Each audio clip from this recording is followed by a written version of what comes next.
கிருபையாய் நம்மை வழிநடத்துகிற நல்ல தேவனுக்கு துதியும் கனமும் உண்டாகட்டும். இந்த நாளுக்கான ஆதார வசனங்கள் ஜெபிக்க சங்கீதம் 119:40. உம்முடைய கட்டளைகளின் மேல் வாஞ்சையாயிருக்கிறேன், உமது நீதியால் என்னை உயிர்ப்பியும். துதிக்க நீதிமொழிகள் 19:16. கட்டளையை காத்து கொள்கிறவன் தன் ஆத்துமாவை காக்கிறான்.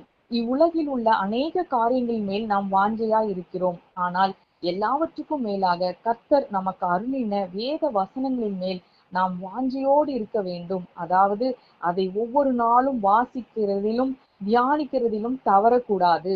நாம் அப்படிப்பட்டவர்களாய் இருக்கும் பொழுது கர்த்தர் நிச்சயமாகவே தம்முடைய நீதியின்படி நமக்கு இறங்கி நமக்கான நன்மையையும் நியாயங்களையும் கிடைக்கும்படி செய்வார். ஆகவே இந்த நாளில் கர்த்தருடைய வசனத்தை நாம் வாஞ்சையாய் இருந்து அதை வாசிக்கவும், நம்மை ஒப்பு கொடுத்து அதிலே தியானித்து நிலைத்திருக்கவும் கர்த்தர் நமக்கு கிருபை செய்ய வேண்டும் என்று காத்திருந்து ஜெபிக்கலாம்.